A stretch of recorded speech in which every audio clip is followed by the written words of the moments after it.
First మీరు రాజకీయాలు రావాలంటే మీ ఇంట్లో చెప్పే ఉంటారు. చెప్పుడుతోనే మీ అమ్మ నాన్న ఏమన్నారు? ఫస్ట్ అద్దన్నారు అమ్మ నాన్న కూడా. తర్వాత నేను వాళ్ళందరికీ చెప్పాను, రాజకీయం ఇట్లా ఉంటుంది, అన్ని వ్యవస్థ ఇట్లా చెప్పాను. దాని తర్వాత మా అమ్మ నాన్న నన్ను ప్రోత్సహించి ముందుకు తీసుకెళ్లారు. మీరు ఒకవేళ భవిష్యత్తులో గెలిస్తే, సర్పంచ్గా గెలిస్తే మీరు ఏం చేస్తారు? మీ ఊరిని ఎలా అభివృద్ధి చేస్తారు?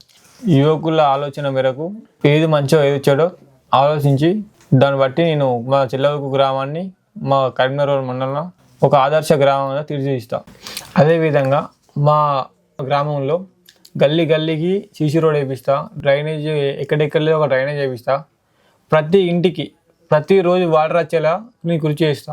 సో ఇక్కడ మనకు చాలా ఊళ్ళని చూసుకున్నట్టే ఇట్లా పింఛని విషయాలు కానీ, లేకపోతే మరుగుదొడ్ల విషయాలు కానీ అలా చాలా సమస్యలు ఉంటాయి కొన్ని ఊర్లలో. సో అలా మీ ఊర్లో ఏమన్నా ఉన్నాయి? మా ఊర్లో కూడా మరుగుదొడ్ల సమస్య ఉన్నది, పింఛన్ సమస్య ఉన్నది, అవన్నిటిని తీరుస్తా కంపల్సరీ. మీకు అంతకుముందు అన్ని ఊర్లకు సీఎం రిలీఫ్ ఫండ్ అనొచ్చు, అలా మీ ఊరికి ఏమైనా గతంలో ఏమైనా రావడం జరిగిందా? కొన్ని వచ్చినాయి, కొన్ని రాలేదు అన్న. ఇక మిగతా ఇంకొన్ని డ్యూ ఉన్నాయి, అవి కూడా రాలేదు. అట్లా నేను చేస్తా.